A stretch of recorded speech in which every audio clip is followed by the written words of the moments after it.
Muy buenas tardes, sean todas y todos bienvenidos. Hoy vamos a platicar sobre el libro que acaba de escribir el doctor Edgar Urbina, que lleva por título Francisco I. Madero, la génesis de la revolución. Y para esta ocasión tenemos tres invitados muy importantes, ahora los vamos a presentar. Y primero vamos a darle paso al doctor Raúl Nibón Ramírez, perdón. Él es licenciado en Historia por la Facultad de Filosofía y Letras de la UNAM, es maestro y doctor en Historia por el Colegio de México y ha sido profesor invitado en diferentes instituciones. Hoy contamos con su presencia para que nos hable de este maravilloso libro que estamos presentando. Así que le damos la palabra. Doctor Raúl, por favor. Hola, muy buenas tardes. Primero que nada, agradecer a Edgar, agradecer la invitación que me hacen a mí y por supuesto que se extiende a la institución que represento, que en este caso es el Instituto Nacional de Antropología e Historia del Museo Regional de Puebla. Así que estamos honrados como institución y como museo regional de ser parte de esto. Agradecemos la invitación. Bueno, ¿qué puedo decir? ¿Qué puedo comentar? Ya cuando estábamos calentando motores antes de iniciar la transmisión, había platicado con Edgar un poco antes, estaba platicando con Leticia Rivera y estaba comentando que ha sido una muy grata sorpresa la lectura de este libro. El texto de Edgar, Francisco I. Madero, La génesis de la revolución, es un texto que podría parecer a simple vista breve y que guarda y que puede ser engañoso. De ahí por eso uno dice no juzguen a un libro por su cubierta y menos por el número de páginas, ¿no? Se tiende a creer en el gremio de los historiadores que mientras más páginas le metamos, ¿no? Más vale la pena leerlo, mientras menos páginas a lo mejor no es digno de ser leído, y la verdad es que el texto de Edgar precisamente demuestra que esto no es cierto. Yo cuando hablo de los libros que me toca dar alguna reseña, me gusta ser muy sistemático con cómo lo hago, y generalmente lo hago a través de lo que se conoce como un análisis FODA, ¿no? Nada más tomo la referencia porque es para mí un poco más sencillo ordenar mis ideas. En ese sentido, los análisis FODA me permiten hablar de 4 temas, ¿no? Fortalezas, oportunidades, debilidades, amenazas, y en ese sentido me gustaría hacer el comentario sobre el texto. Primero, quisiera hablar sobre las fortalezas. La primera fortaleza que yo encuentro de este texto es la narrativa. ¿A qué me refiero con la narrativa? No me refiero única y exclusivamente con escribir correctamente, sino escribir correctamente para qué y para quién. Y eso es muy difícil dentro del gremio de los historiadores, porque hay historiadores que escriben muy correctamente para historiadores, pero que son francamente inaccesibles para cualquier otra persona que no esté en el gremio. Y bueno, pues entonces se vuelve francamente muy complicado leerse. Incluso historiadores que no somos expertos en alguna temática, a veces se nos complica tratar de abarcar otros textos. Entonces, esta es una narrativa verdaderamente asequible, una narrativa que está hecha para todos los públicos, cosa que se agradece, se aplaude, y me parece una de las primeras fortalezas, la cual está muy ligada a la segunda fortaleza de las que le quiero hablar, que es la accesibilidad. Una accesibilidad editorial, por supuesto, hay un cuidado editorial por parte de quienes hicieron la impresión en cuanto al tamaño de letra, en cuanto a cómo se están presentando las fuentes, pero yo me refiero también a una accesibilidad relacionada con cómo está ordenado el texto, ¿no?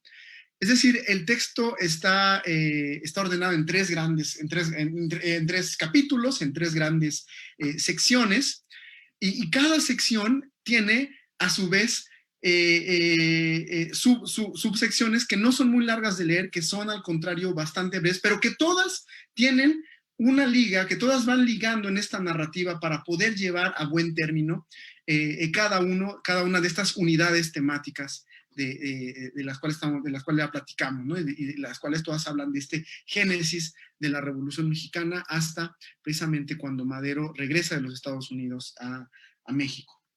Y la tercera fortaleza, a ver si la puedo explicar bien, no encontré una palabra, pero yo le puse en mis notas una comilla. Hay una pasión que se nota por esta escritura. Y en ese sentido, me llamó mucho la atención las primeras palabras que comenta Edgar.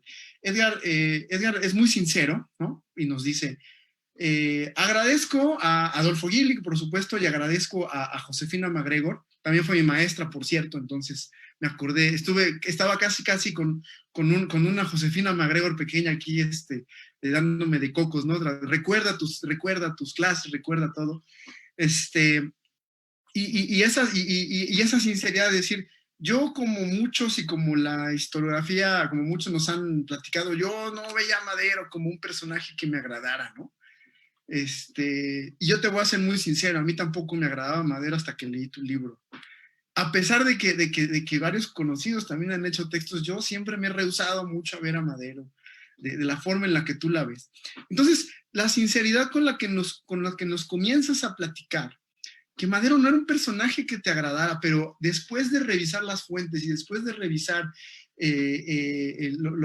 la historiografía, y yo estoy suponiendo, después de los cocolazos que te debieron haber dado asesores como el doctor Adolfo Gilo, como Josefina MacGregor, entonces, bueno, dice, terminé disfrutándolo, ¿no? Terminé disfrutándolo, y eso se nota totalmente en esto. Entonces, es lo que yo le llamo esta pasión por el tema, que me parece una fortaleza y se transmite, me parece también de manera muy, muy exitosa, y en ese sentido me parece un gran aporte, no solamente a la historiografía, no solamente al conocimiento, sino también para que la gente pueda acercarse a la historia, que tanto trabajo nos cuesta como historiadores hacer que la gente lo haga.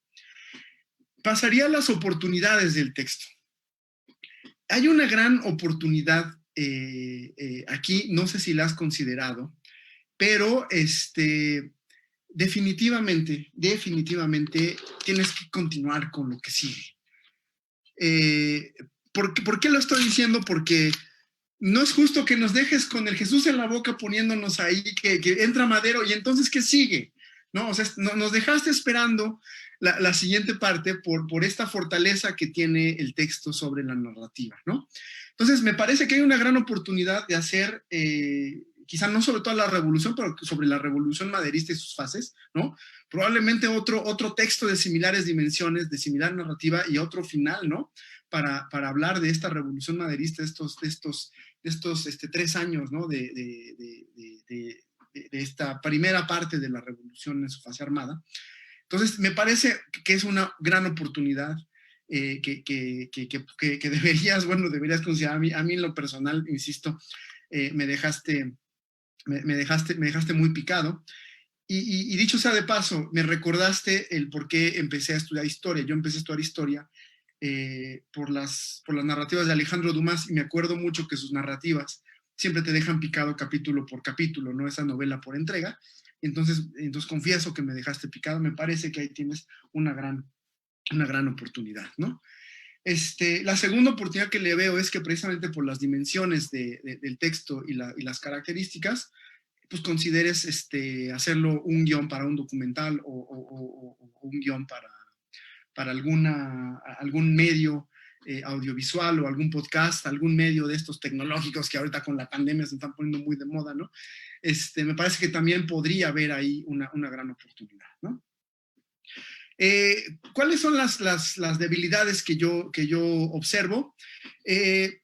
Digamos, no me parece que sea en realidad una debilidad del texto ni una debilidad de la investigación, sino una debilidad en general de los problemas y las concepciones que se tienen en torno a la historia, al propio Madero, ¿no?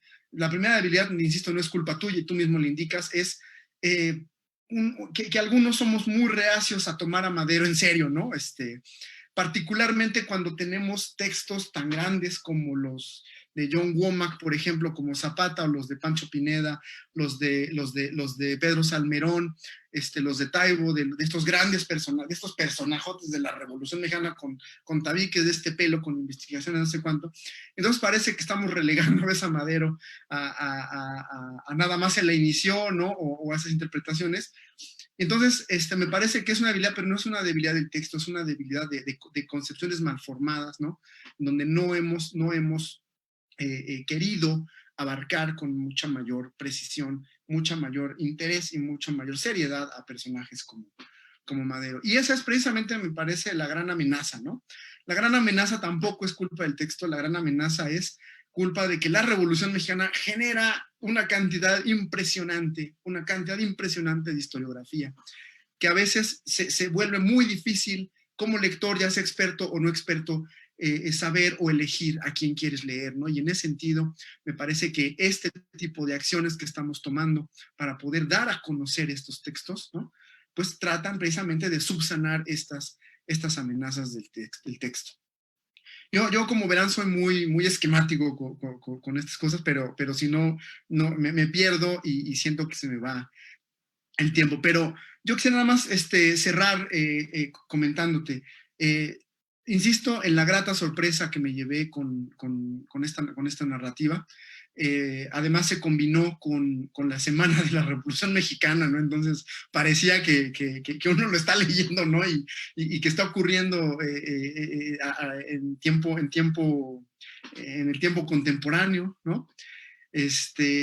Además, uno no puede dejar de pensar en que estos tiempos revolucionarios, en estos tiempos tan pandémicos y tan extraños, pues eso es precisamente un gran respiro para poder dejar a un lado estas noticias tan, digamos, que nos abruman, ¿no? Y poder disfrutar de un muy buen texto de historiografía. Enhorabuena y muchas felicidades y muchísimas gracias por la invitación.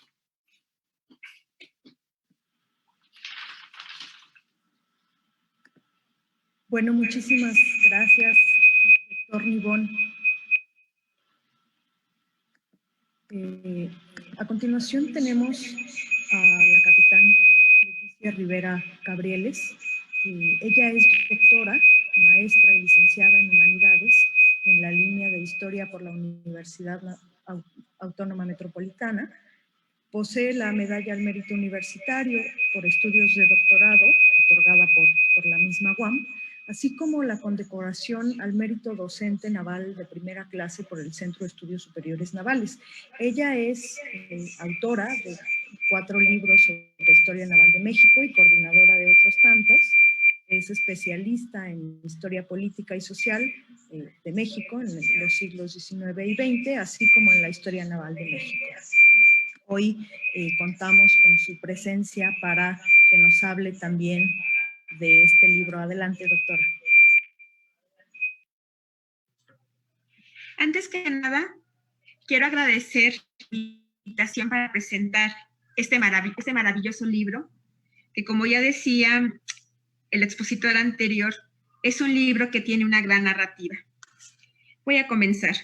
El oficio de historiar ha tenido como fin desde larga data objetivar el proceso histórico, y es en este camino cuando los sujetos de la historia cobran relevancia, ya sea de manera individual o colectiva, y es en este camino también que algunos personajes históricos se convierten en un referente obligado, porque sin ellos no se entendería la historia. Este es el caso de Francisco I. Madero, actor principal del libro de Edgar Urbina, denominado Francisco I. Madero, la génesis de la revolución, mismo que representa un valioso aporte a la historiografía por 3 razones que me parecen fundamentales. La primera razón a saber, porque se trata de una obra sobre un personaje que causa polémica aún en pleno siglo XXI, por lo que Madero es de esos sujetos de la historia que tienen la capacidad de ser queridos o rechazados.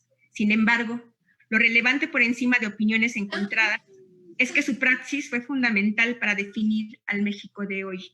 El autor del libro que hoy presentamos no era un convencido del todo sobre la trayectoria de Madero, quien nos dice, cito textualmente, que de la fobia que sentía hacia el caudillo de la revolución se convirtió en filia, por lo que haber realizado esta transición hacia un entendimiento de la importancia de un hombre de la talla de Madero me parece una virtud con que cuenta el libro. La segunda razón, porque de una manera magistral y con una pluma elegante, Urbina describe un aspecto poco conocido de la trayectoria de Madero, su carácter de revolucionario, por lo que desentraña varias interrogantes que por largo tiempo han imperado en el discurso histórico. En tercer lugar, porque el libro posee un impresionante aparato crítico sustentado en fuentes primarias del Archivo General de la Nación de México, Centro de Estudios de Historia de México, Biblioteca Nacional, Museo Nacional de Antropología e Historia, Secretaría de Hacienda, Pomona College y Hemeroteca Nacional.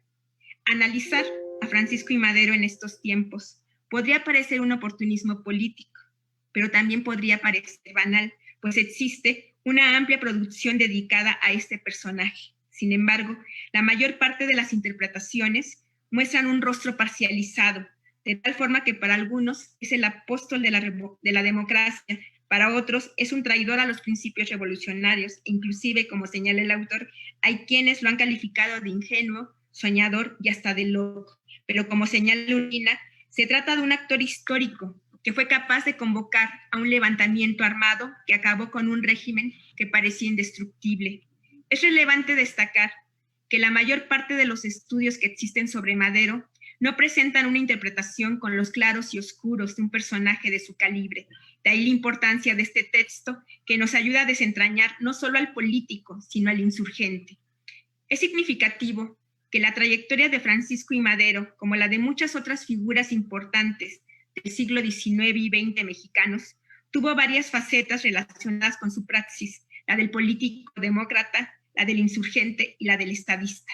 Y aunque estas tres caras han sido citadas en múltiples obras, ello no significa que estén acotadas, al contrario, aún se perciben grandes vacíos, principalmente en su carácter del hombre que conspiró contra un régimen y que se volvió un caudillo de la revolución.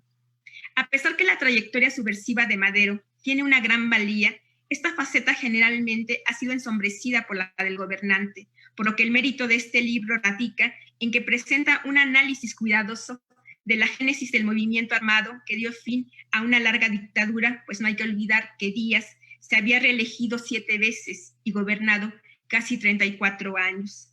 Varios enigmas rodean el ejercicio político y revolucionario de Madero, y existen varias interrogantes que este libro, en 128 páginas, que esa es otra de sus virtudes, pretende contestar. Entre ellas, ¿cómo es que se transforma de luchador político y pacífico a un rebelde armado? ¿Cómo se gesta el alzamiento? ¿Por qué motivos convoca a una lucha armada? ¿A qué grupos sociales fue dirigida la convocatoria de guerra civil? ¿A qué tipo de rebelión armada aspiraba Madero? Es un hecho contundente.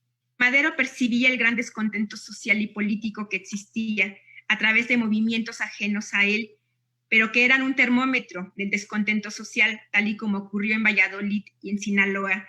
Así, de esta manera, una de las cualidades de Madero es que supo comprender que debía atraer a su causa el descontento que existía. De lo contrario, las fuerzas opositoras irían con él o sin él a la revolución. Sin embargo, lanzarse a la rebelión no era una cuestión sencilla. El arte de la guerra comprende la implementación de estrategias, tácticas y logísticas para tener éxito, es decir, requiere de estructura y organización. El momento decisivo para iniciar la revolución fue después del fraude electoral de 1910. Madero consideró que debía guardar todas las formalidades para legitimar el alzamiento y no ser censurado como delincuente. Así, pretendió, cito textualmente, evidenciar que el gobierno no estaba dispuesto a otorgar libertades al pueblo, evidenciar que los antireeleccionistas habían sido capaces de ajustarse a los esquemas democráticos, primero pidiendo una confrontación electoral justa, después acudiendo a votar ordenadamente en las urnas y con ello dejar en claro que no se les había permitido ninguna otra salida más que la revolución. Al estafa electoral siguió la preparación de la rebelión, la cual representó un verdadero desafío, pues había que conseguir los recursos, dar una estructura al movimiento y normar a los grupos revolucionarios. De esta manera, el libro de Edgar Urbina nos da cuenta de cómo nace la revolución, pero también cómo se legitima, cómo se establecen las redes de comunicación, la estructura del movimiento, los recursos, la organización que se tiene que instrumentar una vez en el exilio, la compra de armamento, el papel de los centros revolucionarios, las juntas revolucionarias, el plan de ataque, entre otros, que en su conjunto retroalimentan el análisis de la guerra que desató y que cambió a México. La revolución, aunque fue exitosa, al final del camino pasó por muchas dificultades debido a la heterogeneidad de los grupos revolucionarios, lo que se reflejó en la forma como vieron el Plan de San Luis. A pesar de que se trataba de un documento normativo, como nos señala el autor, las diferentes facciones dieron su propia interpretación. Así, en los estados de Morelos, Guerrero y Sonora, con los indios yaquis, vieron una promesa de devolución de tierras, mientras otros vieron la posibilidad de recuperar autonomía de sus regiones, y algunos más de un reacomodo gubernamental que los favoreciera, es decir, todos vieron en el Plan de San Luis la posibilidad de alcanzar sus propios objetivos. Un planteamiento que propone el autor y que me parece original y novedoso es la afirmación de que Madero, desde el principio, aún antes de las elecciones de 1910, estaba cierto de que era necesario hacer la revolución, pero anhelaba una revolución legítima, con base a la ley y a lo que pasaba en el país. Por otra parte, la obra también viene a romper paradigmas, al desmitificar que fueron las clases populares las que acudieron inicialmente al llamado de Madero, pues fue en las concentraciones urbanas donde la lucha tuvo sus ecos más inmediatos. A diferencia de algunos autores que creen que Madero no comprendía la fuerza que le podrían dar los grupos populares, el autor subraya, cito textualmente, porque le entendía, no quería su apoyo en gran escala, ya que temía que pudieran manifestarse con gran fuerza y que fuera difícil contenerlos. En síntesis, el libro Francisco y Madero, la génesis de la revolución, nos ofrece una comprensión conceptual de cómo la irrupción de 1910 trajo una multiplicidad de actores, pero sobre todo expone cómo nació en Madero la idea de hacer una revolución, convencido de que era la única forma de cambiar la realidad nacional, pues como bien asienta Adolfo Gili en el prólogo del libro, cito textualmente, Madero no conspira en secreto, antes bien conversa con la nación y fundamenta la irrupción en un marco legal. Para concluir, podemos afirmar que la valía de este libro radica en que presenta aspectos novedosos y poco conocidos sobre la planeación, organización estratégica y logística de la lucha armada, lo que sin duda abrirá nuevas líneas de investigación que nos ayude a comprender este acontecimiento que marcó un parteaguas en la historia nacional. Por su atención, gracias.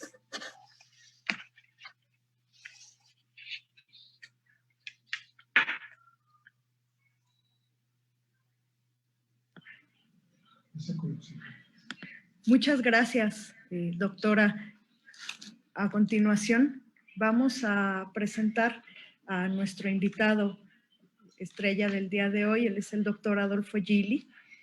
Él es profesor emérito de la Universidad Nacional, articulista del periódico La Jornada y profesor investigador y visitante en una decena de instituciones de educación superior en el extranjero, además de autor del clásico libro de la Revolución Interrumpida. Algunos de sus libros más destacados son El Cardenismo, una utopía mexicana, Chiapas, La razón ardiente, El siglo del relámpago, 7 ensayos sobre el siglo XX, Historia a contrapelo, una constelación, El tiempo del despojo, 7 ensayos sobre un cambio de época, el cual escribió en coautoría con la doctora Rina Rux, y por supuesto su libro más reciente, Felipe Ángeles, El estratega. Vamos a pasar a continuación con el doctor.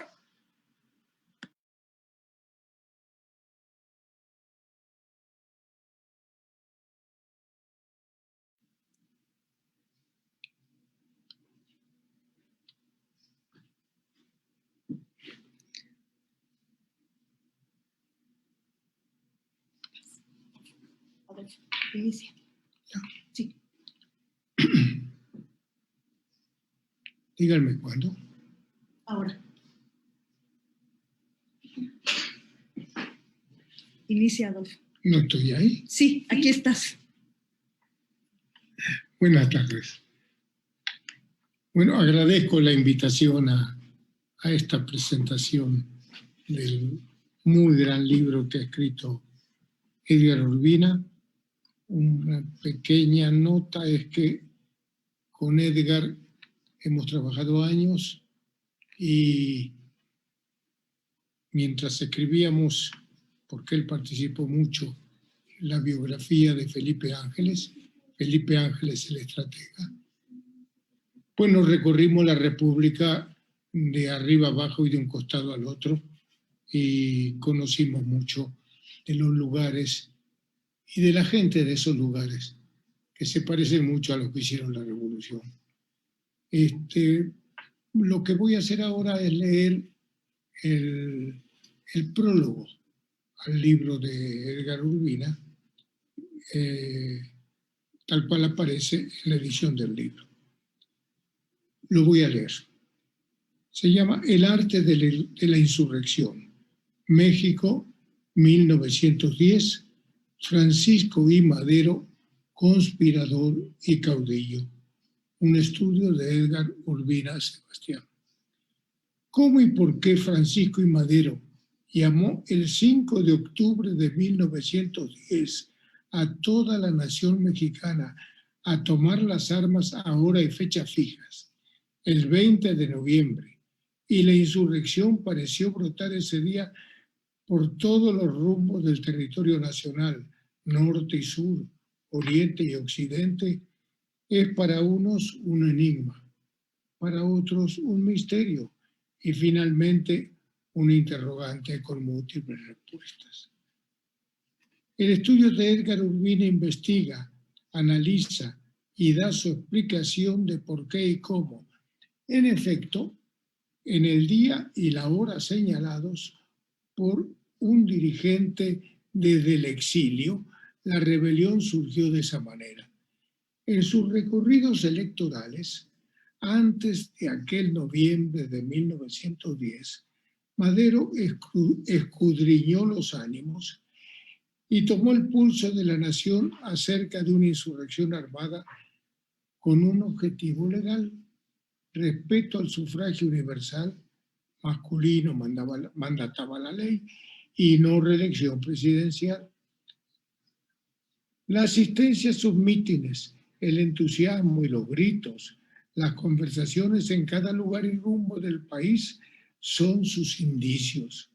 En otras palabras, no conspira en secreto, antes bien, conversa con la nación. Al mismo tiempo, Madero estudia y prepara con sus partidarios las razones jurídicas que fundamentan y justifican en tales condiciones el recurso a una insurrección para restablecer la ley existente, no para fundar otra.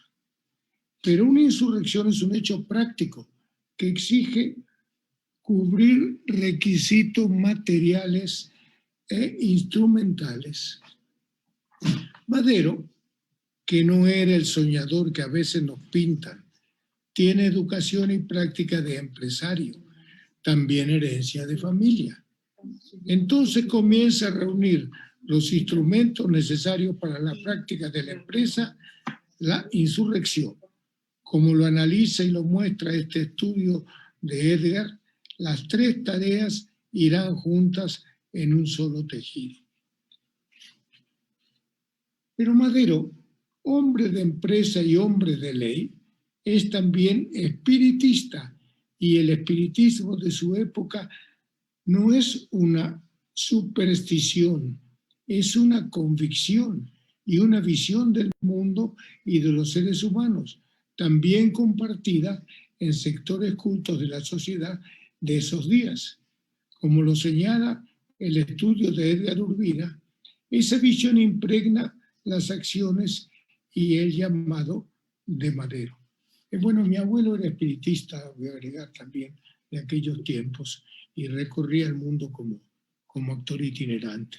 Pero esta es otra cuestión. Entonces, esta visión impregna las acciones y el llamado de Madero. Dice así Madero: conciudadanos, no vaciléis, pues, un solo momento, tomad las armas, arrojad del mando a los usurpadores, recobrad vuestros derechos de hombres libres y recordad que nuestros antepasados nos legaron una herencia de gloria que no podemos mancillar. Sed como ellos fueron, invencibles en la guerra, magnánimos en la victoria. Pues sí, dan ganas de tomar las armas, la verdad. Cada revolución, desde la francesa de 1789 a la rusa de 1917, desde la China de 1927 a la vietnamita de 1975, desde las mexicanas de 1810 y 1910 a la boliviana de 1952 y a la cubana de 1958, todas tienen sus rasgos comunes y cada una su arte y su maña. Como decía una canción de la guerrilla guatemalteca con la cual anduvo los pasos. Yo ya me voy para la montaña, mi arte y mi maña voy a aprender. Esto iban cantando. Yo ya me voy para la montaña, mi arte y mi maña voy a aprender. Cada una tiene también sus alegrías, sus tristezas y sus enredos. Tarea del historiador es descubrir y describir esos enigmas y sus realidades. En otras palabras, investigar y recuperar el movimiento de la historia. Edgar Urbina lo cumple a cabalidad. Gracias. Muchas gracias, doctor Gili. ¿Qué les parece si ahora vamos con algunos comentarios? Tenemos muchos comentarios del público. Agradecemos siempre por acompañarnos en estas sesiones. Y ahora Mariana al cuadrado nos comenta: me gustaría felicitar al doctor Urbina, que además de gran maestro, estoy segura que su libro debe ser muy gustoso de leer e interesante. Compartimos, por supuesto, el comentario. También tenemos otro mensaje de Luz María Cruz Parcero, quien es coordinadora del Centro de Estudios Políticos de la Facultad, que es quien nos recibe hoy para transmitir este evento. Agradecemos, por supuesto, a la facultad. Y ella dice: saludos, Edgar, y muchas felicidades por el libro. También la Fundación General Felipe Ángeles nos escribe: felicitaciones, doctor Urbina, gracias por poner su conocimiento al servicio de la historia de México. Muchas gracias también a la Fundación General Felipe Ángeles por acompañarnos el día de hoy. También Enrique Sánchez Aparicio nos comenta: excelente conferencia en un día especial, gracias y saludos desde Metepec, Estado de México. Muchas gracias a todos quienes nos acompañan. Carlos Emiliano García también nos dice: muchas felicidades, profesor Urbina. El poco tiempo que he tenido el placer de ser su alumno, he sido testigo de su gran pasión por lo que profesa, por ser un excelente profesor y persona. Acá también hay alumnos acompañándonos. Es un gusto tenerlos a todas y todos. Bueno, y pues ahora, ¿qué les parece si vamos con el propio autor, con el doctor Edgar Urbina, para que nos cuente sobre este libro y para que nos cuente qué tiene que decir acerca de lo que nos han contado también nuestros panelistas? Por favor, doctor Urbina. Hola, buenas tardes a todas y a todos. Muchísimas gracias, estimada Aurora. Bueno, pues después de los comentarios tan halagadores, en realidad no tengo mucho que agregar. Únicamente agradecerte nuevamente a Aurora, a Leticia, a Raúl y a mi querido Adolfo por estar aquí y tener la amabilidad de poder leer, reflexionar y de alguna manera presentar el texto. En verdad, mil gracias a todos ustedes. Voy a pensar seriamente en las oportunidades que plantea el doctor Raúl Nibón. Creo que sí, hay que continuar con lo que sigue. Muchísimas gracias por el planteamiento y la sugerencia. Leticia, pues en realidad el análisis que hiciste creo que refleja gran parte de lo que yo quería hacer con el libro, y como lo menciona, en realidad Madero es precisamente, como lo mencionas, esa serie de sujetos que es capaz de ser querido u odiado. Adolfo, ¿qué te puedo decir? Gracias, miles de gracias por todo lo brindado en estos años. Y en ese sentido, pues también quisiera agradecer a la doctora Josefina MacGregor quien lamentablemente no pudo estar acompañándonos, pero quien escribió generosamente el texto que va en la contraportada y que también es sumamente interesante. A Claudia Morales, que por hacer que las cosas se conjuntaran, ¿no? Pero que ojalá ambas estén en alguna de las próximas presentaciones del libro. A nuestra coordinadora, a la doctora Luz María Cruz Parcero, que siempre ha estado apoyándonos en ese sentido, y también a Ramón Lépez Vela, que forma parte de la Secretaría de Cultura de la Ciudad de México. También valga mi reconocimiento para Arturo Texcagua, quien es director de la editorial Trajín, y bueno, quien confió de alguna manera en este proyecto, y obviamente a mis colegas, amigos, a los alumnos y al público en general que está siguiendo la transmisión. Pues ya que los comentaristas dijeron gran parte de lo que es el contenido del libro, aquí únicamente quisiera compartirles un poco de cómo fue mi acercamiento con la figura de Francisco Madero, que aquí cabría hacer una breve anotación, ya que se ha posicionado un poco dentro de este perfil. Recordemos que ahora lo vamos a tener en el billete de 1,000 pesos, junto a Carmen Cerdán y a Hermila Galindo. Y bueno, cabe mencionar que a mí la figura del proceso revolucionario que más me atrae, pues obviamente es la figura de mi general Emiliano Zapata. Y obviamente mis primeras nociones sobre Madero fue a través de fuentes zapatistas, donde no queda muy bien parado. Por ejemplo, Gildardo Magaña dice de él que es un ingenuo, John Womack menciona que es un traidor, y bueno, las demás fuentes zapatistas van en la misma sintonía. Y pues bajo ese lente, obviamente Madero no era un personaje que me fuera sumamente afecto. No obstante, hace algún tiempo, cuando tuve la oportunidad de acercarme por primera vez al archivo Francisco Madero de la Secretaría de Hacienda y Crédito Público, precisamente a través de la doctora Josefina MacGregor, recuerdo que ella me dejó leer las dos biografías más importantes sobre el personaje, una la de Charles Cumberland y la otra la de Stanley Ross, y donde se da la otra imagen de Madero, la del apóstol o bien la del mártir. Y esa tampoco era una imagen que tampoco me agradara mucho. No obstante, cuando tuve la oportunidad de tener por primera vez los documentos originales en la mano, con los primeros expedientes con los que me encontré, ellas eran aquellos que mostraban la correspondencia particular del personaje.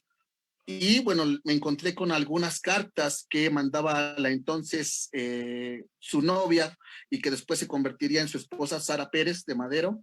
Y la forma de escribir era más o menos la siguiente. Él decía, queridita Sarita, beso tus manitas.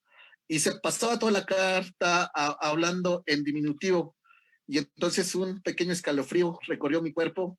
Me gusta el romanticismo, no me gusta la melosidad. Y bueno, no cayó por cuadrarme muy bien este personaje. Después me encontré con sus apuntes homeópatas y bueno, ahí Madero tenía registrados a sus pacientes, el remedio que les daba, y tampoco me gustó esta faceta. Más tarde, ¿no? Me encontré sobre la correspondencia de la administración de sus haciendas y bueno, tampoco es una información que me llamara mucho la atención. Y después vinieron una serie de escritos que eran muy difíciles de leer, donde la escritura en algunas ocasiones se perdía hasta llegar a ser solamente borrones o líneas sin sentido. Y estos eran sus escritos de sus sesiones espiritistas. Y eso tampoco era algo que me produjera la mejor imagen de quien sería el caudillo de la revolución. Pero después vinieron unos escritos donde se hablaba de asadones, de picos, de palas, de acciones guayuleras, que parecían ser comunes y corrientes y que no trataban de algo importante. Pero también empezaron a aparecer algunos mensajes en clave. Por fortuna, algunos de ellos venían descifrados y en algunas ocasiones también me encontré con el significado de las claves. Al mirar las fechas y cruzar un poco la información, pues me di cuenta de que se trataba de las comunicaciones que mantenía Madero para organizar el levantamiento armado. Y fue así como también aquellos documentos que parecían tratar asuntos sin importancias, pues eran ahora esenciales para armar precisamente el rompecabezas que se mostraba ante mis ojos. Y aquellos documentos que manejaban un lenguaje coloquial y convencional, en realidad trataban sobre la conspiración. Así fui descubriendo estrategias, seudónimos que fueron utilizados para precisamente encubrir las actividades revolucionarias. En fin, para todas esas fuentes me sirvieron para armar el relato que viene en el libro y de el que ya han comentado mis colegas y amigos. Recuerdo que cuando le iba comentando los hallazgos a Adolfo e iba organizando un poco el material y la forma en cómo se iba articulando el proceso, alguna vez me dijo, mira, ya no me cae tan mal Madero. Y conforme avanzaba en la investigación, pues a mí también me iba ganando poco a poco el personaje, porque descubrí al Madero revolucionario. Y esa era la imagen que a mí me gustó, la del caudillo que fue capaz de derribar al gobierno de Porfirio Díaz, el de Madero conspirador, el que logró articular todo un movimiento armado. En suma, pues el líder de la Revolución Mexicana, y que es el perfil precisamente que pretendo mostrar en las páginas del libro. Creo que todavía hay mucho por descubrir, mucho por conocer acerca de este personaje. No cabe duda que es un imprescindible, como lo escribe precisamente la doctora Josefina MacGregor, que viene en la contraportada, y precisamente la invitación es para que se echen un clavado en este proceso de configuración de la Revolución Mexicana y descubran la faceta del Madero revolucionario.